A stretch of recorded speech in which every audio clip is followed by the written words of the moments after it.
पर बताऊंगा कि इंसान अपनी मुश्किलात के बावजूद कैसे एक लीडिंग पर्सनालिटी बन सकती है। तो पहले हम बात करते हैं हुज़ूर सल्लल्लाहु अलैहि वसल्लम के बारे में, जो कि हमारी मोस्ट रिस्पेक्टेड पर्सनालिटी है।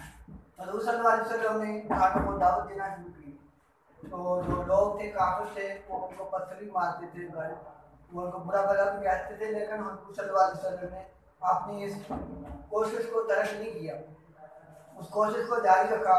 क्योंकि इंसान वही इकबाल साहब भी अपने शेर में ये इरशाद फरमाते हैं कि जो मुश्किलात आती हैं वो इंसान को एक नए चेहरे की तरफ लेकर जाती है। जो इंसान ज़्यादा मुश्किलात को बर्दाश्त करता है वो उसी तरह निखर के सामने आता है। अल्लाह ताला किसी इंसान को अगर हीरा बनाना चाहता है तो उसके लिए ज़्यादा मुश्किलात को डालते हैं ताकि इसको मतराज के एक नया पर्सनालिटी एक नई के बाद एफ मिस्टर की बात आती है। फ्रेडरिक मिस्टर जो कि साइंटिस्ट है बायोलॉजिस्ट में, वो भी नाकामी के दौर से गुजरा लेकिन वो भी कामयाब हो गया।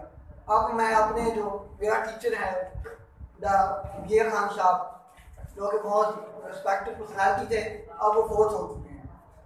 उनकी एग्जाम्पल आपसे अर्ज करना चाहूँगा कि किन दुख में किन मुसीबतों में किन तकलीफ से गुजरते हुए वो एक टीचर लीडिंग टीचर बने। बी ए खान साहब 10 एम से वो ताल्लुक़ रखते हैं। उनका वो उनके जो वालिद थे वो ईंटों के भट्ठे पर काम करते थे, लेकिन वो बी ए खान साहब को एजुकेशन लेने का बहुत ज़्यादा शौक था। बी ए खान साहब अपनी एजुकेशन को तर्क नहीं करना चाहते थे। उनके वालिदैन के वालिद साहब ने कहा कि आप जो है मेरे साथ काम किया करें, आप एजुकेशन ना लें। बी ए खान साहब ने ये बात उनकी नहीं मानी। आप शायद जानते हो गुलाम मुर्तज़ा साहब को, जो कि आजकल मुल्तान में केमिस्ट्री के बाबे माने जाते हैं, वो उनके साथ काम करते रहे। वो उनके बर्तन भी धोते रहे किचन के, बी ए खान साहब उनके बर्तन भी वो धोते रहे, लेकिन एजुकेशन को उनको तर्क नहीं किया क्योंकि मैं वो एजुकेशन को तर्क नहीं करना चाहती थी। आज बी ए खान साहब की जब एडमिशन की बारी आई तो उन्होंने अपना ब्लड दे के, ये इंतहाई दुख की बात है कि अपना ब्लड दे के उन्होंने एडमिशन के पैसे पे किए थे। फिर उनको वो अपनी स्ट्रगल को जारी करते हुए उन्होंने कहा एडमिशन आई एमफिल में जर्नलिस्ट वो थे IUP में, उसमें हुआ। और एक टीचर एज ए टीचर इस हाई स्कूल में 3 साल वो काम कर चुके थे। उसके बाद उनकी डेथ हो गई। तीसरी एग्जाम्पल मैं आपके सामने कोट करना चाहूँगा। मेरे सीनियर पर्सन है वो एक डॉक्टर हैं आजकल किंगड वर्ड में, वो भी गरीब थे, इसी दुनियापुर से ताल्लुक़ रखते हैं। वो भी गरीब थे। उनका क्या था, उनको एक उनका टीचर मिल गया, वो उनको लीड कर रहा था। एक दिन उसने टेस्ट किया, उसका जो MBBS का टेस्ट वो क्लियर हो गया, वो 3rd क्लास में चल रहा था। जो डॉक्टर साहब की बेटी थी उनको प्राइवेट वो MBBS कर रही थी, उनको सप्ली लगने के बाद डॉक्टर साहब ने सारी क्लास में से, जो कि वो गरीब बच्चा था, सारी क्लास में से उसको सिलेक्ट किया कि आप मेरी जो बच्ची है उसको ट्यूशन पढ़ा दें। उसको ट्यूशन उसने पढ़ाई, उसकी सप्ली क्लियर हो गई।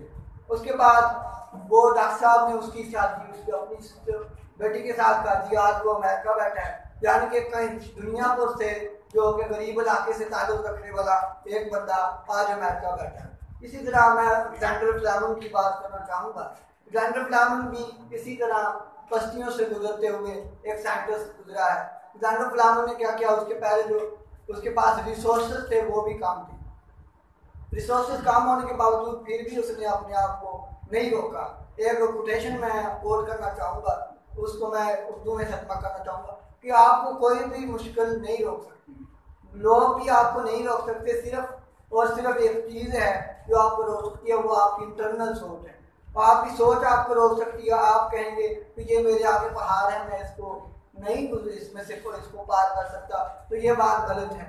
ये बात नहीं, आपके अंदर पोटेंशियल है, ये आपके पास पैशन है कि आप कर सकते हो। आप मोहम्मद अली साहब को जानते होंगे, जो कि गवर्नमेंट डिग्री कॉलेज दुनियापुर में आज टीचर काम कर रहे होंगे सारे, उनके पास मैं CS में पढ़ा हूँ। वो एक कोटेशन देते हैं, you can do everything, you can do everything, तुम हर चीज़ कर सकते हो, and you have to do it, और आप तुम इसकी सलाहियत भी रखते हो, तुम इसे कर सको और तुम्हें इसे जरूर करना चाहिए। वो कहते थे जब हम उनके पास पढ़ते थे तो कहते थे अपने एक व्हाइट बोर्ड बना दो घर जाके, उस पर लिख दो I can do everything and I have to do it, मैं ये काम कर सकूंगा और ये मैं काम करना चाहता हूँ। जब आपने ये पैशन अपने ऊपर आपने व्हाइट बोर्ड पर लिख दिया, जब भी आप इंटर होंगे उस रूम में तो आपको ये बात याद आएगी मैं हर चीज कर सकता हूँ, मेरे अंदर एबिलिटी है तो मैं कर सकता हूँ। अगर इंसान का पैशन बन जाए, पैशन उस चीज को कहते हैं कि जिसको करते हुए बंदा थके ना, उसे पैशन हम बोलते हैं। अगर इंसान अपना पैशन बना लेता है कि मैं ये काम करूंगा तो दुनिया की कोई भी मुश्किल उससे नहीं हो सकती।